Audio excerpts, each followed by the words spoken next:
다 함께 일어나셔서 묵상기도 하심으로 성령 강림 후 12째 주일 예배를 주님께 올려드리겠습니다.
그날이 오면 주님께서 돋게 하신 싹이 아름다워지고 영화롭게 될 것이며 이스라엘 안에 살아남은 사람들에게는 그 땅의 열매가 자랑거리가 되고 영광이 될 것이다. 또한 그때에는 시온에 남아있는 사람들, 예루살렘에 머물러 있는 사람들, 곧 예루살렘에 살아있다고 명단에 기록된 사람들은 모두 거룩하다고 일컬어질 것이다. 그리고 주님께서 딸 시온의 부정을 씻어주시고 심판의 영과 불의 영을 보내셔서 예루살렘의 피를 말끔히 닦아주실 것이다. 그런 다음에 주님께서는 시온산의 모든 지역과 거기에 모인 회중 위에 낮에는 연기와 구름기둥을 만드시고 밤에는 타오르는 불길을 빛을 만드셔서 예루살렘을 닷집처럼 덮어서 보호하실 것이다. 하나님께서는 예루살렘을 그의 영광으로 덮으셔서 한낮에 더위를 막는 그늘을 만드시고 예루살렘으로 폭풍과 비를 피하는 피난처가 되게 하실 것이다. 아멘.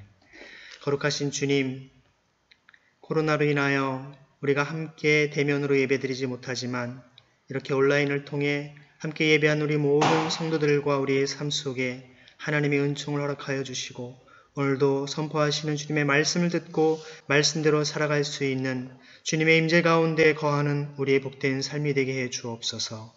살아계신 예수 그리스도의 이름으로 감사하며 기도드립니다. 함께 우리의 죄를 주님 앞에 고백하도록 하겠습니다. 순서지를 참고해 주십시오.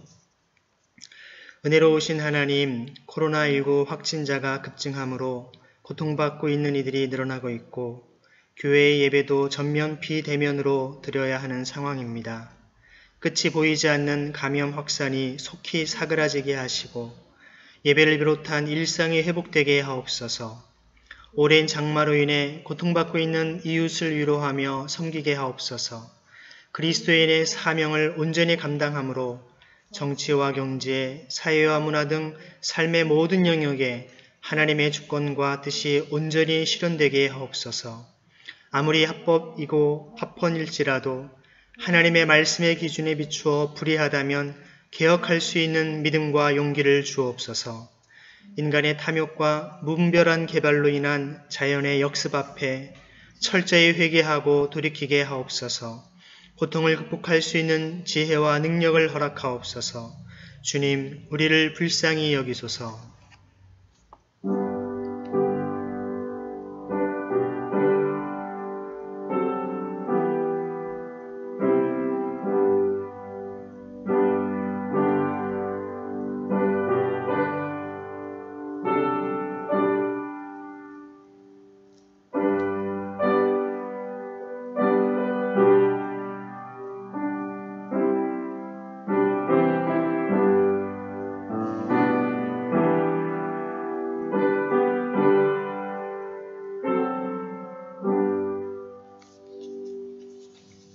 자비로우신 하나님, 항변조차 하지 못하는 어려운 이들의 아픔과 눈물을 닦아주시는 그리스도인이 되게 하옵소서.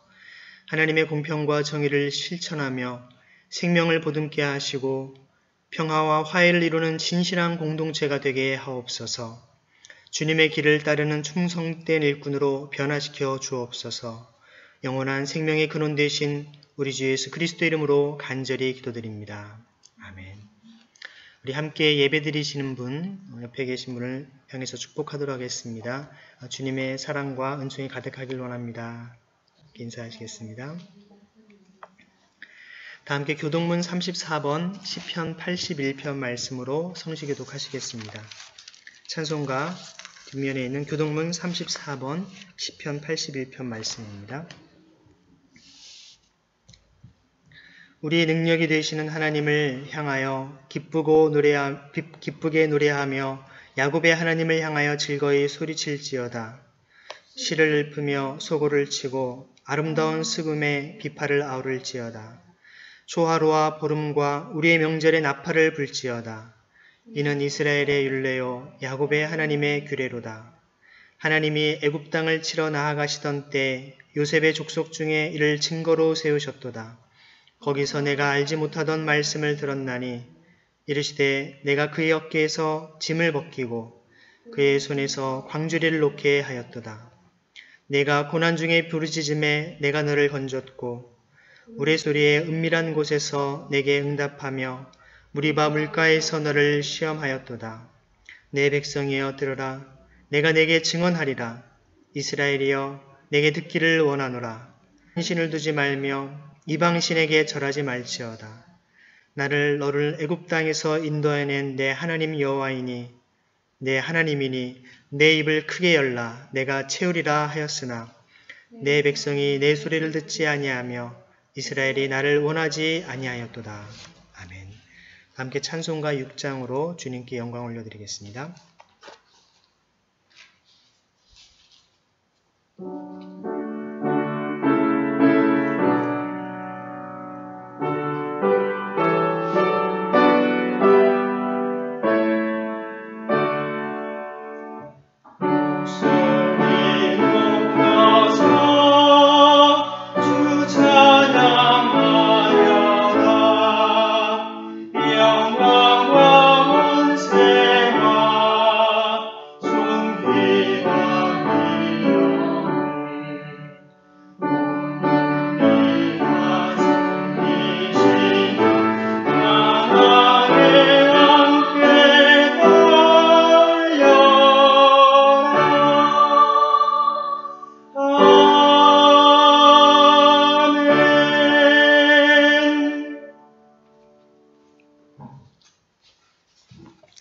다 함께 십계명 교독하시겠습니다. 찬송가 뒷면을 참고해 주십시오. 하나님이 이 모든 말씀으로 말씀하여 이르시되 나는 너를 애굽 땅 종되었던 집에서 인도해낸 내 하나님 여호와니라. 제1은 너는 나 외에는 다른 신들을 내게 두지 말라. 제2는 너를 위하여 새긴 우상을 만들지 말고 또 위로 하늘에 있는 것이나 아래로 땅에 있는 것이나 땅 아래 물속에 있는 것에 어떤 형상도 만들지 말며 그것들에게 절하지 말며 그것들을 섬기지 말라. 제3은 너는 내 하나님 여호와 이름을 망령되게 부르지 말라. 제4는 안식일을 기억하여 거룩하게 지키라. 제5는 내 부모를 공경하라. 제6은 살인하지 말라. 제7은 간음하지 말라. 제8은 도둑질하지 말라. 제9는 내 이웃에 대하여 거짓 증거하지 말라. 제10은 내 이웃의 집을 탐내지 말라. 예수께서 이르시되 내 마음을 다하고 목숨을 다하고 뜻을 다하여 주 너의 하나님을 사랑하라 하셨으니 이것이 크고 첫째 되는 계명이요 둘째도 그와 같으니 내 이웃을 내 자신같이 사랑하라 하셨으니 이 두 계명이 온 율법과 선지자의 강령이니라. 아멘. 함께 찬송가 35장 찬양하시겠습니다.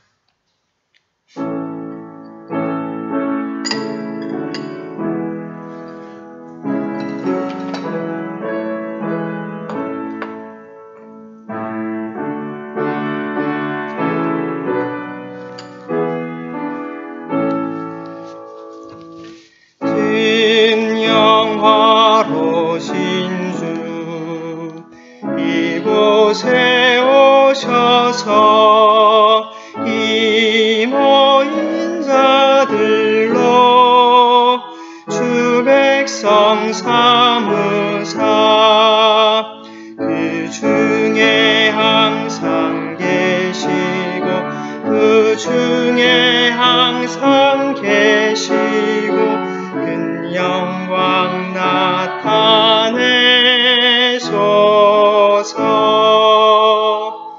이 백성 기도와 또 예물 드림이 향내와 같으니 곧 받으옵소서. 주 예수 크신 복음을, 주 예수 크신 복음을 만 백성 듣게 하소서.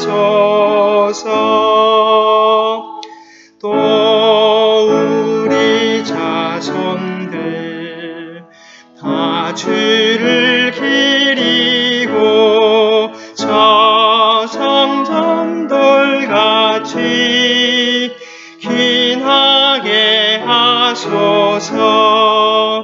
주 구원하신 능력을, 주 구원하신 능력을 늘 끝날까지 주소서. 주 믿는 만민이 참 진리 지키며 예성도들 같이 주 찬송하다가 저 천국 보좌 앞에서, 저 천국 보좌 앞에서 늘 찬송하게 하소서. 아멘.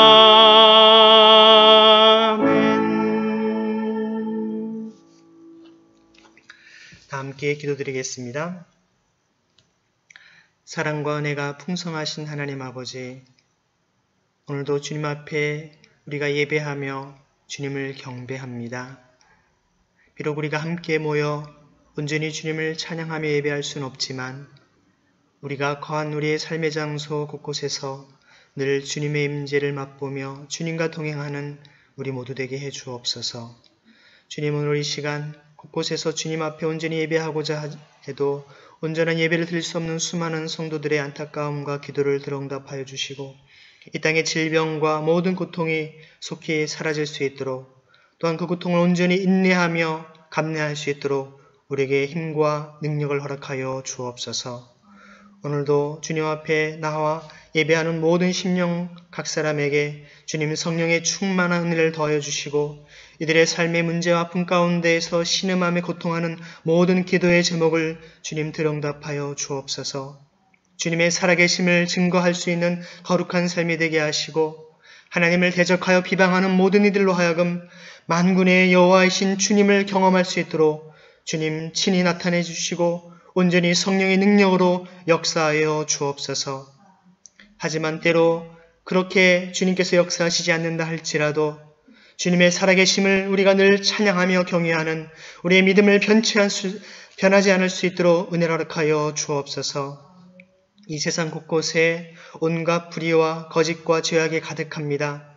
우리가 이것을 어떻게 감당해야 될지, 너무나 우리의 심령을 고통스럽게 하고 그 죄의 영향력이 모든 사람들에게 아픔과 고통으로 다가오는 것을 우리가 깨닫습니다. 주님이 모든 죄값을 주님께서 친히 십자가에서 담당하셨사오니 그 십자가의 보혈의 능력이 다시금 우리의 온 심령 가운데 주님의 은혜가 이 땅 곳곳에 흘러넘쳐나게 하셔서 모든 죄를 불살라 주시고 모든 죄 가운데 깨끗함으로 우리를 거듭나게 하여 주옵소서. 오늘 말씀으로 우리를 새롭게 하시고 주님의 보혈의 능력으로 우리를 온전케 하여 주옵소서. 그리하여서 이 땅의 모든 불의와 거짓들이 사라지게 하시고 정말 구조와 제도와 모든 정말 이 땅의 모든 법들이 하나님 앞에 온전히 주의 말씀대로 변화되어 주님 이 땅의 위정자를 불쌍히 여겨 주시옵시고 정말 하나님을 경외하며 두려워하게 하여 주옵소서. 하나님의 말씀이 아닌 것을 세상 사람들은 옳다고 하고 오히려 그것을 비방하는 이 시대를 살아갑니다. 주의 말씀이 온전히 설 수 있도록 인도하여 주옵시고 하나님의 말씀을 대적하여 높아진 모든 것이 무너질 수 있도록 성령으로 역사하시기 인도하여 역사하여 주옵소서. 주님이 모든 일을 위하여 주님께서 우리를 부르셨고 정말 그리스도의 대사로 우리를 삼아 주셨사오니 이 땅에 하나님의 일꾼으로 그리스도의 정말 사도로서 귀한 사명을 감당할 수 있도록 주님 우리를 성령의 능력으로 더하시고 인도하여 주옵소서. 오늘도 우리의 온 성도들의 가정과 이들의 일들을 주님 은혜와 긍휼을 베풀어 주셔서 하나님의 치유와 회복의 역사하게 하시고 주님의 늘 돌보심과 은혜를 맛볼 수 있도록 함께하여 주옵소서. 언제나 우리와 함께 하시며 땅끝까지 이르러 주의 복음을 전하신 말씀을 따라 살아가는 이에게 늘 함께 하시는 주님을 찬양하며 살아계신 예수 그리스도의 이름으로 감사하며 기도드립니다. 아멘.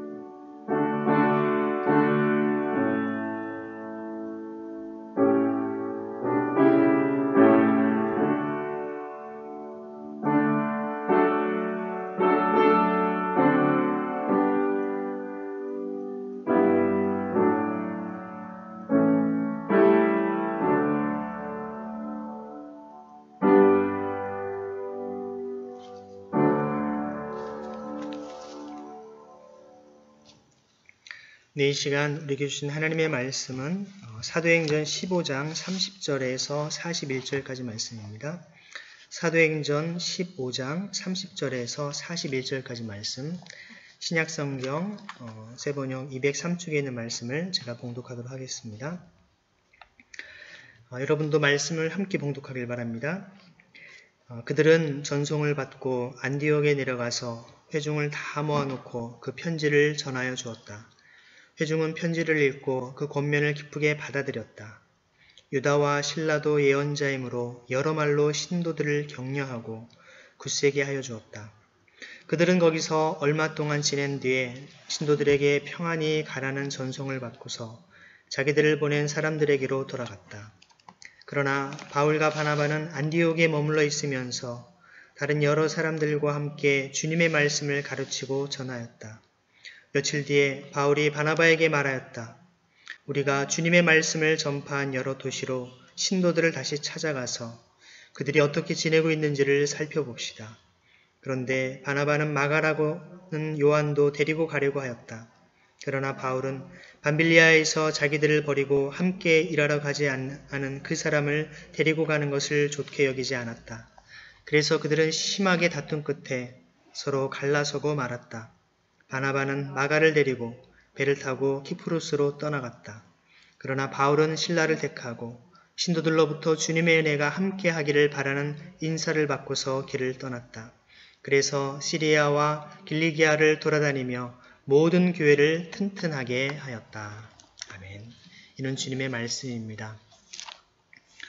네, 오늘 저희가 지난 화요일에 정부로부터 사회적 거리두기 2단계를 이제 명령이 이제 전국적으로 특별히 수도권이 떨어지면서 이제 우리가 대면 예배를 당분간은 드리지 못하는 상황입니다. 그래서 여러분 부득이 이렇게 온라인으로 예배를 드리게 된 것 양해를 해주시고요.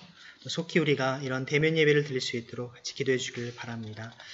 다음 주부터는 아마 가능하면 실시간 스트리밍을 통해서 말씀을 전할 예정입니다. 여러분이 오늘 들어온 유튜브 채널을 동일하게 이용하셔서 함께 여러분이 예배에 참석할 수 있기를 소망합니다. 주님을 영접한 그 이방인 그리스도인들의 할례 문제를 놓고 열렸던 제1차 예루살렘 공회가 끝났습니다. 그리고 나서 예루살렘 교회는 유다와 실라로 하여금 바울과 바나바와 함께 안디옥으로 가서 그곳에 이방인 그리스도인에게 공회의 최종 결정 내용이 담긴 편지를 직접 전달하게 했습니다. 27절 내용을 보면 우리가 유다와 실라를 보내니 그들이 이 일을 직접 말로 전할 것이다 라고 얘기합니다. 이 공회의 판결 내용에 대해 그 누구도 이 일을 제기하지 못하도록 하기 위함입니다. 근데 교회에서 어떤 일이 벌어집니까? 30절을 읽겠습니다. 그들은 전송을 받고 안디옥에 내려가서 회중을 다 모아놓고 그 편지를 전하여 주었다. 여기에 그들은 바로 안디옥 교회의 공동 목회자인 바울과 바나바 그리고 그들과 함께 갔던 몇몇 사람들 그리고 예루살렘 교회에서 파송한 유다와 실라입니다. 그들은 안디옥으로 함께 가서 교인들에게 예루살렘 공회의 결과로 나온 사도들의 편지를 전달합니다. 공식력 있게 이것을 전한 것이죠. 31절 내용을 읽어보겠습니다. 회중은 편지를 읽고 그 권면을 기쁘게 받아들였다. 이렇게 위로하고 권면한 것을 기뻐했다라는 것입니다. 공회의 판결 내용을 그렇게 판결한 것이죠. 사실 안디옥의 이방인 그리스도인은 유대인이 아니고 헬라 사람들인데 그리스도인이 되었습니다. 사도행전을 기록한 이 의사인 누가도 자신이 안디옥 출신으로 알려져 있습니다. 그러니까 이 가운데 사도행전을 기록한 누가도 함께 있는 것이죠. 그들은 유다와 실라를 통해 받은 편지에 담긴 공의의 판결 내용을 읽고 모두 기뻐합니다. 사실 그 편지의 내용은 여러분 어떤 것이었습니까? 실제로 더 이상 어떤 무거운 짐을 지우지 않고 다만 몇 가지를 금해달라고 하면서 우상에게 바친 재물, 또 피와 목매어 죽인 것, 음행을 멀리하라고 이런 기본적인 어떤 그 각종 문화와 또 여러 가지 지리적인 그 한계가 있지만 그리스도인으로서의 품격 있는 삶을 살아가도록 이것이 구원받는 전제 조건은 아니지만 구원받은 성도들이 그리스도인으로서 하나님 자녀답게 하나님 자녀에 합당한 삶의 모습을 보일 것을 요청한 내용들입니다. 그래서 32절에 그들이 어떻게 합니까? 함께 있습니다. 유다와 실라도 예언자이므로 여러 말로 신도들을 격려하고 굳세게 하여 주었다. 예루살렘에서 간 유다와 실라가 예언자라고 성경은 기록을 합니다. 그들도 하나님의 말씀을 받아서 전하는 말씀 사역자였던 것이죠. 이처럼 초대교회의 많은 하나님의 일꾼들은 말씀 사역자입니다. 여러분이 말씀으로 충만하지 않으면 우리가 이단과 세상의 여러 가치관에 휩쓸릴 수밖에 없다는 것을 기억해야 되죠. 그래서 그들이 여러 말로 안디옥 이방인 그리스도인들을 권면하고 위로를 했습니다. 하나님의 말씀을 전하면서 하나님의 권면과 위로의 말씀을 전했다는 것인데요. 그 구체적인 내용이 무엇이겠습니까? 27절에 보면 실제 이 일로 직접 말을 전할 것입니다 라고 한 것은 바로 이제 공의의 판결을 담은 편지를 전달해 줬을 뿐만 아니라 이들이 말로 구체적인 그 의미를 충분히 설명을 한다라는 것입니다.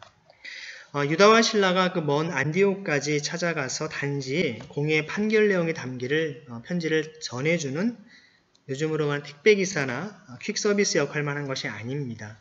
공의와 관련된 모든 내용을 안디옥 교회의 이방인 성도에게 소상하게 설명을 해준 것이죠. 그래서 그들의 기쁨을 더 한층 크게 해준 것이죠. 혹시라도 그것으로 인해 상처가 되고 마음에 어려운 분들이 있었다면 그 모든 것을 이해해달라고 아마 그런 사과를 하는 측면들이 있었을 것입니다. 실제로 24절에도 보면 그런 내용이 나오죠. 여러분을 혼란에 빠뜨리고 여러분의 마음을 어지럽게 하였다는 소식을 들었습니다. 이런 내용이 나오죠. 그들의 마음을 같이 공감해 주었다는 것입니다. 그래서 이제 그들이 이러한 내용을 듣고서 모두가 함께 기뻐했는데요. 왜냐하면 28절에 이렇게 나옵니다. 성령과 우리는 꼭 필요한 다음 몇 가지 밖에는 더 이상 아무 무거운 짐도 여러분에게 지우지 않기로 했습니다. 라고 말하죠. 여기서 무거운 짐이라고 하는 것은요. 유대주의자들이 강조했던 할례 그리고 율법을 지켜야 된다라고 했던 것이죠. 예루살렘 공회가 이방인으로 예수님을 믿고 이제 교회로 들어온 그리스도인들은 이제 유대인처럼 할례를 행할 의무가 없다라고 하는 것을 공식적으로 이제 선포해 준 겁니다. 할례는 할례만의 문제가 아니었습니다.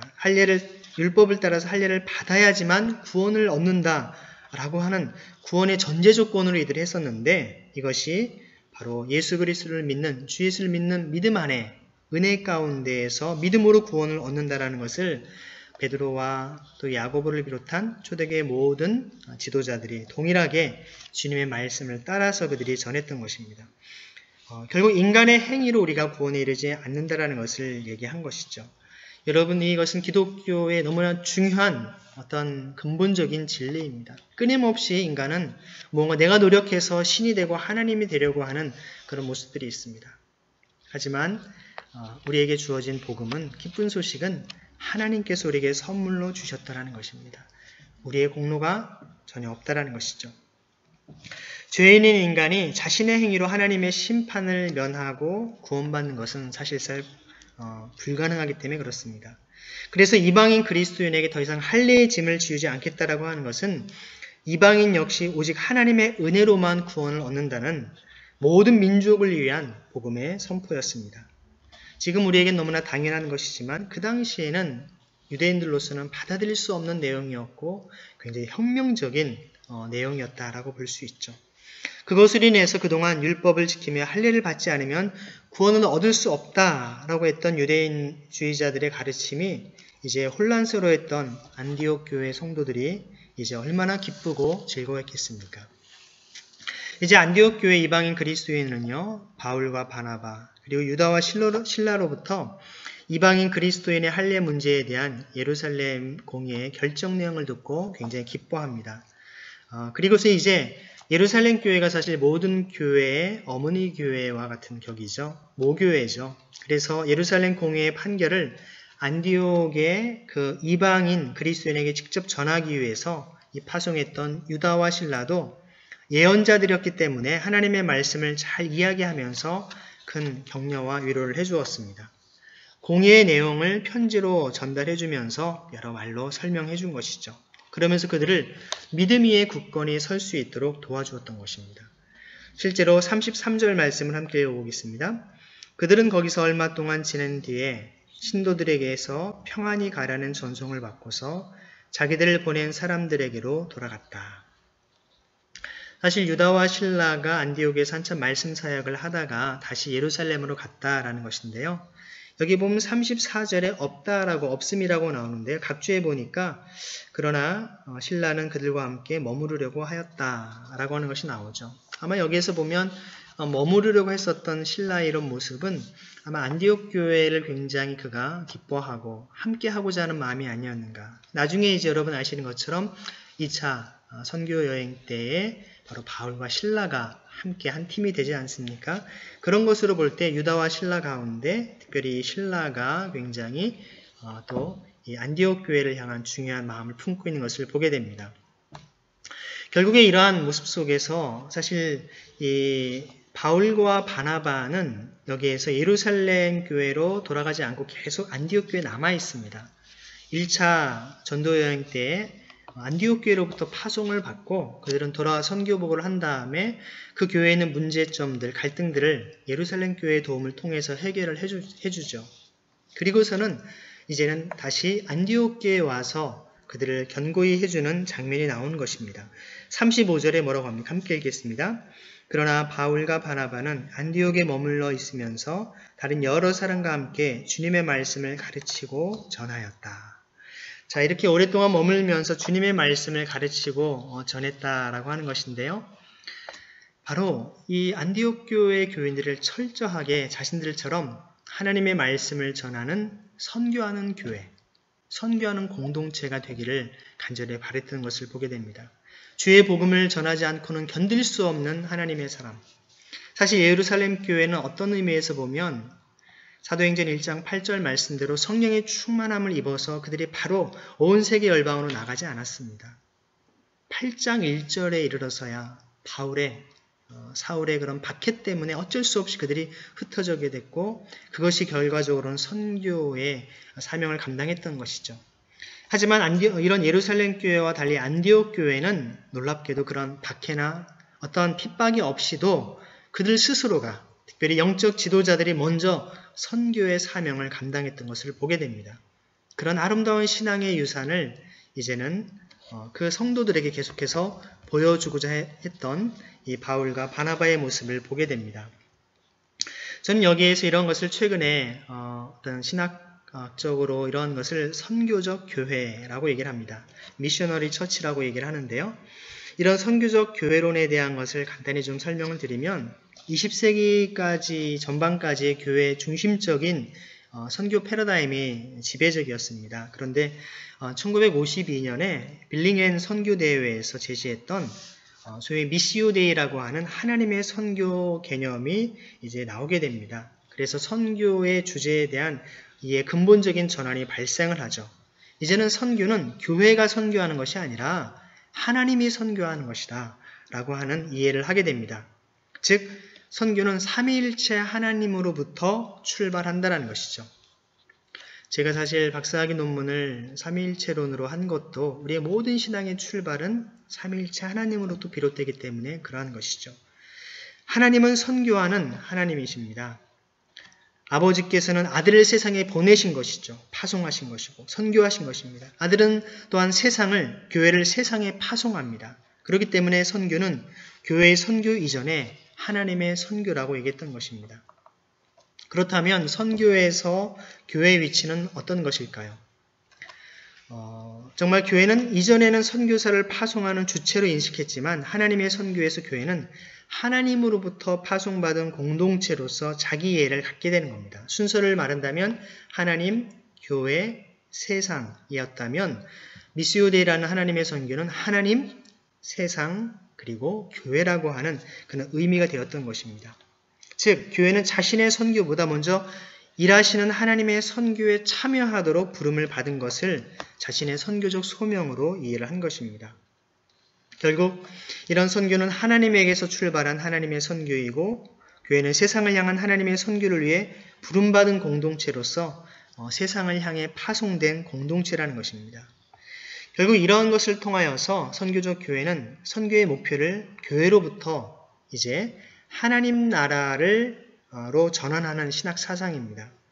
그러니까 선교적 교회라고 하는 것은 하나님의 선교 개념에 또 새롭게 이제 교회 중심적인 어떤 부분이었던 것에서 하나님 나라를 중심으로 하는 것입니다. 기존의 교회 중심적인 선교 패러다임은 교회 자체를 선교의 목적으로 삼았습니다. 선교는 교회 없는 곳에 교회를 개척하고 또 교회가 성장해서 교회를 자립시키는 것이 목적이었죠. 그러나 이제는 하나님 나라 중심으로 모든 곳에 하나님 나라를 확장하는 것으로 이제 선교의 의미들을 담게 되는 겁니다. 사실 선교학자인 레슬리 뉴비긴이라고 하는 분은요, 선교적 교회론을 하나님의 선교를 위해 선택받아 하나님의 성령을 따라 완성을 향하여 나아가는 종말론적 공동체라고 정의를 했습니다. 그래서 그는 이 교회의 본질에 대해서도 사도적 신앙을 보유하고 세상을 향해서 사도적인 선교 사역을 수행하는 사도적 교회가 되는 것이라고 그는 얘기를 했습니다. 결국에는 주님이 이 땅에 처음 오신 것과 다시 오실 재림의 사이에 존재하는, 즉 재림이 완성되는 일이 바로 존재의 목적과 관련이 있고 이 교회가 선교적 정체성을 잃어버린다면 교회의 진정한 본질을 모두 잃어버리기 때문에 그렇다라고 얘기한 것입니다. 그래서 선교적 교회는 말 그대로 교회의 정체성과 본질을 선교로 여기는 것입니다. 우리가 오늘날 교회의 어떤 중요한 기능 가운데 예배, 또 우리가 교육, 친교, 봉사, 그리고 선교 이런 것들을 얘기합니다. 예배에 우리가 목숨을 겁니다. 하지만 많은 교회가 선교에는 그만한 관심과 심혈을 기울이지 않는 모습을 봅니다. 바라기는 우리 사랑하는 은진교회 성도님들의 삶 속에 정말 주님께서 이 땅에 오신 그 마음으로 우리도 세상을 나아가는 바로 선교에 가득한 은혜가 기쁨이 넘쳐나기를 소망합니다. 그래서 사실 선교의 주체를 하나님으로 보고 결국 우리가 교회는 이 지역사회의 일원으로 파송돼서 마을 주민들과 공동체를 만들어가고 소통하고 그들의 필요에 헌신하는 우리가 사역들을 감당해야 되는 것이죠. 사실 우리가 매력적인 교회는요, 교회를 중심으로 사랑과 자원이 모여드는 곳이라고 말할 것입니다. 반면에 선교적 교회는 교회 밖으로 사람들과 자원이 투입되는 곳입니다.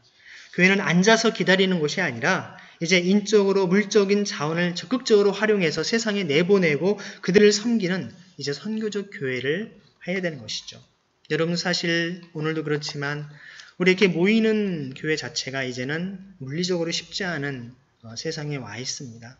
특별히 여러 가지 어떤 정부의 정책과 반응이 반드시 어떤 교회에 대한 반감 때문만이기보다도 사실 이 코로나에 대한 이 방역을 좀 강화하는 측면도 있지 않겠습니까? 그런데 이후에 사실 코로나보다도 더 강력한 어떤 바이러스 이런 문제는 언제든지 우리에게 다가올 수 있다는 것입니다. 이제는 우리가 교회의 모습에 어떤 우리의 정체성을 다시 한번 근본적으로 되짚어봐야 될 때인 것을 보게 됩니다. 다시 오늘 말씀으로 돌아와서요. 1차 예루살렘 공의의 내용을 담은 편지를 들고서 안디옥을 방문했던 이들이 예루살렘 교회로 돌아갑니다. 그리고 바울과 바나바는 안디옥 교회 지도자들과 함께 안디옥 교회 이방인들의 계속 복음을 전합니다. 그래서 안디옥 교회는 이제 나름 안정기에 접어들게 되죠. 바울과 바나바의 헌신으로 안디옥 교회는 큰 부흥을 맞이하게 됩니다. 예수님을 모르는 사람들이 주님을 믿게 되고 계속해서 들어오게 되죠. 사실은 함께 예배 가운데 참여하는 또 그들의 하나님의 역사를 경험하는 수많은 성도들이 그 많은 이들을 함께 주님의 전으로 함께 공동체로 초대했을 것으로 짐작을 해보게 됩니다. 그들이 1차 선교여행이 성공적으로 끝났을 뿐만 아니라 한때 안디옥 교회를 혼란스럽게 했었던 이방인 그리스도인의 할례 문제도 이제 예루살렘 공의를 통해서 깔끔하게 해결이 되었습니다. 물론 이것에 대한 문제는 여전히 계속 문제 소지가 있지만요. 이 교회 역사상 첫 번째 공의회에서 훌륭한 결정을 내림으로 인해서 교회는 정말 어떤 영적인 각성과 부흥의 길을 접어들게 된 것입니다. 사실 어떻게 보면 그 교회를 사역하고 있었던 바울과 바나바의 경우도 그 교회에서 굉장히 안정적인 이제 위치에 있을 수 있었던 것으로 보게 됩니다. 마음껏 말씀도 전하고 또 형제자매들과 함께 기뻐하면서 교제하고 예배하고 얼마든지 사역할 수 있는 소위 편안한 사역 환경일 수 있었던 것입니다. 하지만 주님을 믿는 바울에게 있어서는요, 안정되고 편안한 삶 자체가 인생의 목적이 아니었습니다. 왜냐하면 그가 주님으로부터 받은 사명은, 즉 이방인의 사도로 부름을 받은 그는 한 군데 가만히 머물러 있으면서 목회할 수가 없었기 때문에 그렇습니다. 그래서 얼마 지나지 않아서 바울이 바나바에게 1차 선교여행 때 복음을 전했던 각 성으로 다시 찾아서 방문하자라고 하는 제안을 합니다. 36절 말씀을 함께 읽어보겠습니다. 며칠 뒤에 바울이 바나바와 함께 말하였다. 우리가 주님의 말씀을 전파한 여러 도시로 신도들을 다시 찾아가서 그들이 어떻게 지내고 있는지를 살펴봅시다.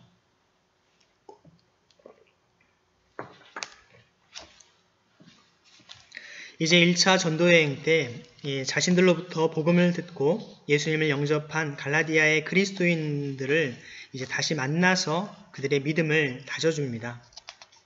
또 새로운 전도의 기회를 얻고자 했죠. 그런 바울의 제안에 바나바가 어떻게 반응을 합니까? 37절입니다. 그런데 바나바는 마가라는 요한도 데리고 가려고 했다. 바나바는 마가도 데려가자라고 얘기를 합니다. 마가는 여러분 1차 선교여행 때 같이 출발했던 바나바의 조카입니다. 사실 이 마가는 성경에 마가복음을 쓴 바로 그 인물이기도 한데요. 요한이라고도 불린 마가였습니다. 마가는 사실 로마식 이름이죠. 그도 이제 데리고 가자라고 얘기를 합니다. 2차 전도여행을 떠나자는 이 바울의 제안에 대해서 바나바도 그렇게 하자라고 동의를 했는데 이 마가라는 요한도 데리고 가자라고 한 것입니다. 사실 그때 바울의 반응은 어떻게 나올까요? 38절입니다. 그러나 바울은 밤빌리아에서 자기들을 버리고 함께 일하러 가지 않은 그 사람을 데리고 가는 것을 좋게 여기지 않았다. 바울은 마가를 데리고 가자는 이 바나바의 제안에 대해서 분명하게 반대 의사를 표명합니다. 좋지 않다. 데리고 가지 말자라고 얘기합니다. 1차 선교여행 초기에 마가가 이제 키프로스 섬에서 떠나서 밤빌리아 버가에 도착했을 때 팀을 이탈을 하게 되죠. 물론 이야기하고 갔겠지만 더 이상 할 수 없다고, 너무 힘들다라고 뭔가 포기하고 돌아간 것이죠. 아마 그때 바울은 그가 가는 것을 말렸을 겁니다. 아니 지금 하나님의 복음을 위해 우리가 선교여행을 온 중에 이렇게 마음들이 힘들다고 떠나고 그래서 되겠느냐라고 아마 분명한 입장을 취했을 텐데 거기에 대해서 이런저런 이유로 아마 마가는 이제는 떠났던 것을 봅니다. 굉장히 그것 때문에 바울은 화가 나 있었고 그 부분을 풀지 못했던 것이죠. 그런데 다시 바나바는 그 문제를 들춰냅니다. 저는 바나바를 한마디로 얘기한다면 피스메이커, 평화를 만드는 사람이라고 말할 수 있는데 그 평화는 단순한 그냥 서로 뭔가 평화로운 분위기를 만드는 게 아니라 그 사람의 문제와 아픔, 그 사람의 어떤 내면 깊은 곳에 있는 상처, 어둠들을 들추어내는 성령의 역사하심 가운데 빛 가운데 드러내서 그것을 완전히 해결해 주는데 정말 앞장선 사람이라고 볼 수 있습니다. 첫 번째로 바나바가 바울을 예루살렘 교회에 소개합니다. 바울과 예루살렘 교회 성도들을 만날 수 없는 천적 관계입니다. 얼마나 예루살렘 교인들을 박해하고 핍박을 했습니까? 그 중재자가 됐던 사람이 바나바였습니다. 안디옥 교회에도 바나바가 바울을 목회자로 초빙을 했습니다. 청빙을 했죠. 여러분, 안디옥 교회야말로 바울의 핍박 때문에 도망이라기보다는 그 머나먼 곳까지 피난을 가서 정말 그들의 신앙을 지키기 위해 고향을 버리고 나온 사람들 아닙니까? 바울하면 정말 이가 갈리는 사람인데 그 왼수 같은 그 사람을 단순한 성도가 아니라 목회자로 모시는 것에 대해서 얼마나 반대가 많았겠습니까? 바나바는 그 안디옥 교회에서도 이 바울과의 중재를 했던 것입니다. 이처럼 중재 역할, 피스메이커 역할을 했었던 바나바는 또다시 바울과 마가의 어떤 관계에 트러블이 있었던, 갈등이 있었던 것을 해결하고자 그 문제를 끄집어내는 것을 보게 됩니다. 물론 우리가 인간적으로는 자기의 조카이기 때문에 다시 데려가려고 하는 것일 수도 있겠지만 아마 바울의 마음 가운데는 이런 관계를 해결해야 됐던 것이 아닌가 생각을 해보게 됩니다. 여기에 대해서 사실 우리가 한 가지 생각을 해보면요.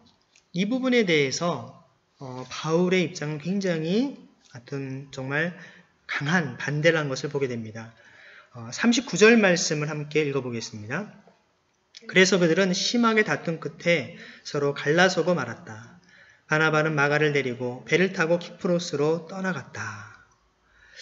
여기 보면 분명히 바나바는 이런 얘기를 했을 겁니다. 아까 말씀드린 것처럼 자네가 이방인들 위해 귀한 복음을 전하고 하나님과 인간 사이의 죄로 말미암아 단절된 우리의 죄 문제를 정말 예수님을 통해서 그 모든 화평케 하신, 화목케 하신 주님의 그 평화의 복음을 전하면서 자네가 그런 어떤 내 조카이기도 하고 같이 주님의 사역을 감당하는 같은 교회 동역자를 이렇게 무시하고 계속 받아들이지 않는다면 어떻게 하나님의 일을 제대로 감당할 수 있겠냐라고 아마 이런 충언을 계속 권면을 했을 것입니다.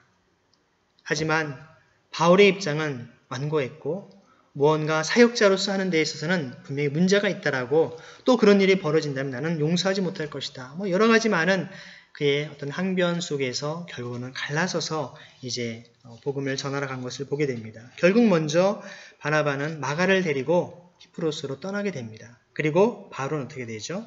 40절입니다. 그러나 바울은 신라를 택하고 신도들로부터 주님의 은혜가 함께하기를 바라는 인사를 받고서 길을 떠났다. 결국 바울과 신라가 새로운 팀을 꾸려서 선교 여행을, 전도를 시작하는 것을 보게 됩니다. 우리가 인간적으로 보면 바울과 바나바가 서로 갈등한 것이 안타깝지만 또 한편으로 보면 하나님의 역사 가운데 이 선교의 팀이 두 팀으로 배가가 되는 놀라운 역사를 또 보게 됩니다. 아무튼 우리는 그 뜻을 다 알 수 없지만 하나님께서 이런 과정을 통하여서 주님의 나라를 향한 주님의 복음의 전진은 계속되는 것을 볼 수 있습니다. 사실 여기에 대해서 우리가 한 가지 더 깊이 한번 고려를 해봐야 됩니다. 과연 이 바울과 바나바의 갈등이 과연 어떻게 되는지 사실 우리가 다음 주에 이 부분을 좀 더 깊이 있게 살펴보고자 하는데요. 나중에 보면 디모데후서에 바울이 정말 자신의 죽음을 맞이하는 마지막 그런 서신을 쓰는 정말 유언과 같은 서신을 남기면서 그 옆에 누가 있다라고 얘기를 합니까? 마가가 자기와 함께 있다는 것입니다. 이것은 비록 2차 전도여행 때는 마가와 바나바가 바울이 여전히 갈등 상태에서 해결되지 않은 것을 보여주는 모습이지만 이제 오랜 사역의 연륜을 통해서 바울이 결국에는 마가와 화해를 하고 또 그를 오히려 자기 영적인 아들처럼 함께 자기의 정말 힘들고 어려운 시절에 함께 동역하는 자기를 돕는 귀한 일꾼으로 함께 동역하고 있는 것을 보게 되지 않습니까?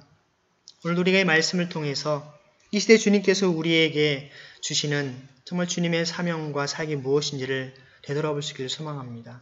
우리는 일을 잘하려고 하는 마음들이 많습니다. 하지만 잘하려고 하다 보면 관계가 깨어지고 서로 갈등과 아픔이 있죠. 근데 그것을 해결하지 않고 풀려고 하지 않고 그냥 꿍한 마음으로 그냥 계속합니다. 서로 열심은 있으니까 일은 잘합니다. 하지만 하나님께서 우리에게 원하시는 것은 다른 멀리 있는 사람들에게만이 아니라 우리 가까이에 있는 우리 성도들, 우리 가족, 우리 가까이에 있는 모든 우리 이웃과의 관계 속에서 진정한 평화와 사랑의 삶을 살기를 원하는 것입니다. 놀라운 사실은요, 41절에 보면 그래서 시리아와 길리아를 돌아다니며 모든 교회를 튼튼하게 하였다. 비료들이 상처가 있고 용서하지 못하고 화평치 못한 그런 부분이 있다 할지라도 때로는 연약하고 부족한 그들을 통해서 주님은 그 많은 교회들을 든든히 세우시고 견고하게 세워가셨다는 것입니다. 그래서 무엇을 말할까요? 우리가 완벽하기 때문에, 우리가 온전하기 때문에 사역할 수 있는 것일까요? 주님의 일을 감당하는 것일까요? 꼭 그렇지만은 않을 것입니다. 비록 연약하고 부족하지만. 구약의 여러분 요나를 보시면 잘 알지 않습니까? 도망치고 해도 끝까지 주님께서, 이것은 결국 하나님께서 선교하시는 것입니다.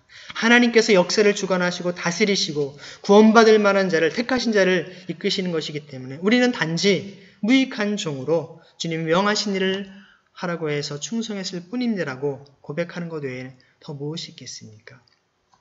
오늘도 이 말씀을 기억하면서 우리의 삶 속에 하나님의 말씀을 붙잡고 우리가 더욱더 주님과 함께 승리의 삶을 살아가기를, 비록 우리가 연약하고 부족하지만 주님이 우리의 있는 모습 그대로를 주님 받아주시고 더욱더 성령의 충만한 모습으로 하나님의 사명을 감당케 하여 주옵소서. 하지만 더욱더 간절히 바라기는 우리 내면 깊은 곳에 있는 미움과 분노와 증오, 모든 온갖 더러운 것들을 성령의 조명하심 가운데 다 그것을 드러내고 깨끗게 하여서 정결함으로 진정한 평화의 사도의 삶을 살아갈 수 있도록 은혜 허락하달라고 기도하며 나갈 수 있는 저 여러분 되기를 소망합니다. 이 시간 함께 기도하실 때 주님, 우리 가운데 성령의 역사하심으로 우리 마음의 미움과 분노와 증오를 다 정말 사라지게 하시고 녹여주시고 주님의 놀라운 은총으로 새롭게 하여 주옵소서. 진정한 주님의 사명을 감당하는 일꾼으로 살아가게 하여 주옵소서. 그래서 우리뿐만 아니라 우리 교회 공동체가 선교하는 선교적 교회 공동체로 거듭나게 하여 주옵소서. 함께 합심하여 기도하시겠습니다. 하나님, 우리 가운데 임하시는 주님의 큰 은혜와 사랑을 간절히 갈망합니다. 하나님께서 우리가 허락하신 이 귀한 본부의 사랑과 은혜를 이름을 기억합니다. 주님, 우리는 주님의 뜻대로 살기를 원하지만 여전히 우리의 문제 어려움이 있고 주의 말씀대로 살지 못하는 우리의 약함이시며 고백합니다. 주님, 우리에게 성령으로 기름 부으셔서 우리의 용서할 수 있는 용기와 믿음을 허락해 주시고 우리가 다른 사람을 품을 수 있는, 화평케 할 수 있는 하나님의 사랑의 마음의 삶을 살게 하여 주옵소서. 주님, 바울과 마가의 그런 마음에 막혔던 담들이 결국에는 주님의 성령의 역사하심을 통하여 온전히 회복되어지고 사랑으로 하나가 되어 귀한 도력을 감당했던 것처럼 하나님, 우리의 삶 속에서도 우리 가정과 교회에서도 우리 일터와 모든 삶 현장에서 하나님의 진정한 치유 회복 있게 하시고 주님의 사랑을 맛볼 수 있도록 주님 이끌어 주옵소서. 주님 새롭게 하여 주옵소서. 오늘도 함께 이 예배에 참석하는 우리 모든 성도들, 이 영상을 보는 우리 성도들에게 성령으로 기름 부어주시고 용서와 치유 회복을 맛볼 수 있도록 은혜 베풀어 주옵소서. 사랑과 은혜가 풍성하신 하나님 아버지, 오늘도 말씀을 통하여 우리의 심령에 있는 모든 미움과 분노와 죄악들을 끊어버리게 하시고 성령의 기름 부으심으로 불살라 주옵소서. 주님의 십자가 보혈로 정결케 하여 주옵소서. 그래 우리의 삶 속에 진정한 평화를 이루는 삶, 용서와 사랑을 실천하는 거룩한 삶이 되게 하여 주옵소서. 우리뿐만 아니라 우리 주변의 가족과 이웃들, 친지들, 그리고 우리의 모든 교회와 이 나라 민족, 정말 우리 주변의 공동체 가운데 하나님의 귀한 사명을 감당하는 선교적 교회의 공동체 되게 하여 주옵소서. 살아계신 예수 그리스도의 이름으로 감사하며 기도드립니다. 아멘. 다 함께 사도신경으로 우리의 신앙을 주님께 고백하겠습니다. 전능하사 천지를 만드신 하나님 아버지를 내가 믿사오며 그 외아들 우리 주 예수 그리스도를 믿사오니 이는 성령으로 잉태하사 동정녀 마리아에게 나시고 본디오 빌라도에게 고난을 받으사 십자가 못 박혀 죽으시고 장사한 지 사흘 만에 죽은 자 가운데서 다시 살아나시며 하늘에 오르사 전능하신 하나님 우편한 자 계시다가 지리로서 산 자와 죽은 자를 심판하러 오시리라. 성령을 믿사오며 거룩한 공예와 성도가 들어오던 것과 죄를 사하여 주신 것과 몸이 다시 사는 것과 영원히 사는 것을 믿사옵나이다. 아멘. 함께 주님께 우리의 예물을 드리도록 하겠습니다. 찬송가 497장 하면서 주님께 봉헌하도록 하겠습니다. 찬송가 497장입니다.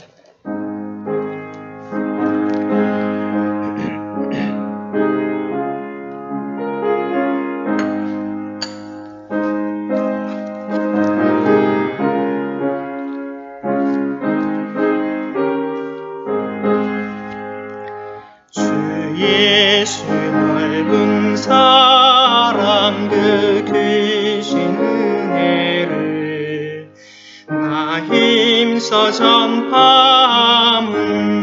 참 기쁜 일일세. 주 예수 복된 말씀 생명과 진리요 내 맘의 갈급함을 다 채워주시네. 예부터 전한 말씀 주 예수 크신 사랑 나 항상 전파하기 참 기뻐하도다. 이 말씀 전할수록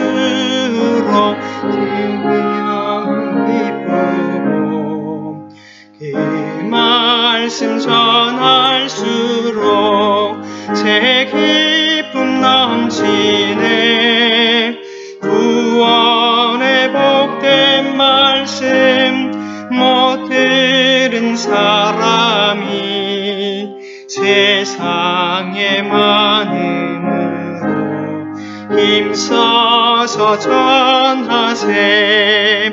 예부터 전한 말씀 주 예수 크신 사랑 나 항상 전하기 참 기뻐하도다.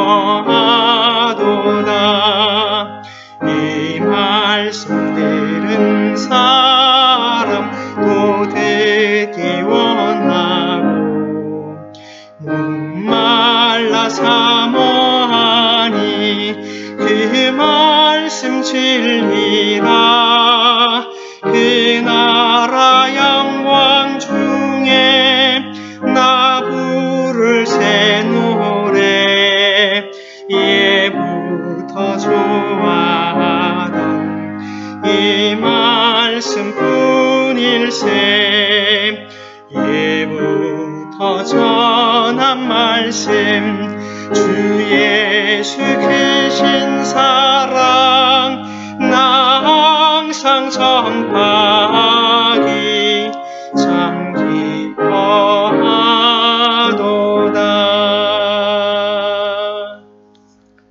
함께 봉헌 기도드리겠습니다. 하나님 아버지, 오늘도 주님 앞에 우리의 마음과 정성을 모아 드리는 이 예물을 주님 기뻐 받아주시고 또 우리의 삶을 통해 주님 영광 받아 주옵소서. 주님께서 우리에게 인생과 또 호흡과 이 땅을 살아갈 수 있는 모든 은혜를 주신 것 감사를 드립니다. 우리가 때로 힘들어하고 또 불평과 원망 가운데 지낼지라도 주님께서 우리를 생명호흡을 허락하여 주시고 우리의 가족과 우리의 주위의 모든 아름다운 모든 것들을 허락하신 것에 날마다 감사의 고백을 드릴 수 있도록 주님을 인도하여 주옵소서. 주님, 비록 코로나로 우리가 자유로운 삶을 살지는 못하지만 이 가운데에서도 정말 자연의 역습 앞에서 주님 앞에 다시금 치유의 회복을 간절히 간구하게 하시고 진정한 안식과 희년의 삶을 실천할 수 있는 결단의 시간이 되게 하여 주옵소서. 오늘 우리에게 주신 정말 귀한 물질을 통하여 다시금 주님께 올려드리오니 11조와 또한 월정과 주정과 주일헌금과 감사헌금과 또한 선교와 희년 실천을 통한 여러 우리의 모든 각양 정말 제목으로 드리는 헌금들을 통하여 하나님 영광 받아주시고 주님의 사랑이 흘러넘쳐날 수 있도록 사용하여 주옵소서. 이 예물을 바치는 모든 손길 가운데 성령으로 기름 부어주시고 주님의 은총으로 주님 갚아 주옵소서. 살아계신 우리 주 예수 그리스도 이름으로 감사하며 기도드립니다. 아멘. 네, 오늘 예배는 성령 강림 후 12째 주일로 예배를 드리고 있습니다. 예배를 위해서 또 보이지 않게 기도하시고 중보하는 모든 분들께 감사를 드립니다. 오늘 또한 예배를 위해 특별히 반주로 섬겨준 또 유은주 사모님께 감사를 드립니다. 다음 주일은 성령 강림 후 13째 주일입니다. 정부의 수도권 사회적 거리두기 2단계 방역 강화 조치로 인해서 지금 비대면 예배만 허용하고 있습니다.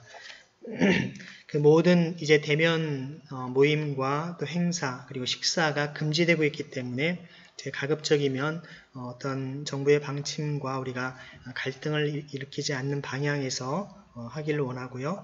또 우리가 이렇게 비록 그 비대면으로 예배를 드리지만 조속히 우리가 다시금 회복되어서 여러분들 예배 가운데 나올 수 있기를 기도합니다. 오늘 주일 예배는 여러분들이 미리 녹화된 유튜브 영상을 통해서 예배를 드리고 있지만 다음 주부터는 수요 예배, 주일 예배, 오후 예배 등 모두 유튜브 실시간 스트리밍으로 이제 예배 실황을 제공할 예정입니다. 여러분 은진교회 홈페이지를 통해서 접속을 해 주시길 바라고요. 홈페이지에서 여러분이 여러분들에게 연결되어 있는 유튜브로 연결을 하셔서 예배 시간에 들어오시면 됩니다. 아니면 제가 확인이 되는 대로 여러분 개인 카톡이나 문자를 통해서도 최대한 여러분께 알려드리도록 하겠습니다. 우리 어린이 예배와 청소년 예배는 당분간 실시간 화상 통화인 줌 프로그램을 통해서 예배를 드릴 예정입니다. 같이 부모님께서 도와주셔서 같이 우리 아이들이 또 청소년들이 참여할 수 있도록 부탁을 드리겠습니다. 네, 8월에 생일인 분들을 기억해서 축복해 주시길 바라고요. 여러분 늘 주변 성도들 위해서 돌아보고 기도해 주시길 바랍니다. 우리 최희연 전사님이 이번 주 토요일과 주일 휴가를 보내고 있습니다. 기도해 주시고요. 코로나19 확산이 멈춰지고 이제 일상의 자리로 돌아갈 수 있도록 여러분 계속 기도 부탁드리겠습니다.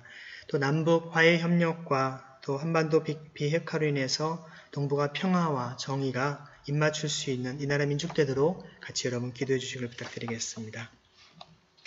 네, 이 시간에 여러분 아마 가족들이나 또 함께 예배드리는 분들을 향해서 서로 축복하기를 원하는데요.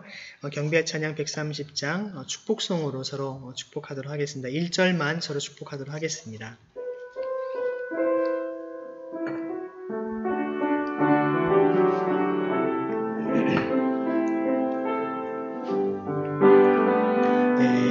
때로는 너의 앞에 어려움과 아픔이지만 담대하게 주를 바라보는 너의 영혼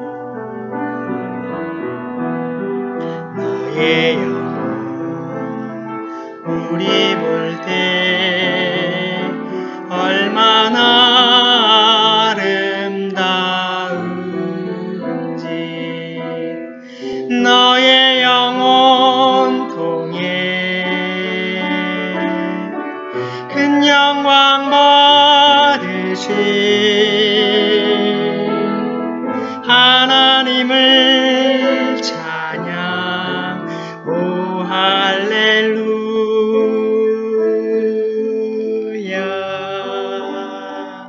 이 영상으로 예배드리는 여러분 모두 또 우리 여러분 모든 가정 가운데 주님의 은혜가 넘쳐나기를 간절히 소망합니다. 다 함께 이 시간 축도로 예배를 마치도록 하겠습니다.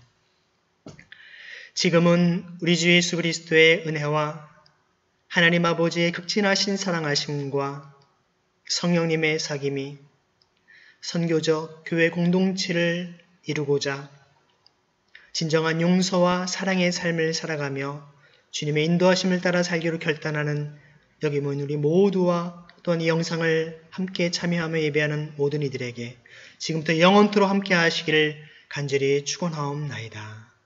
아멘.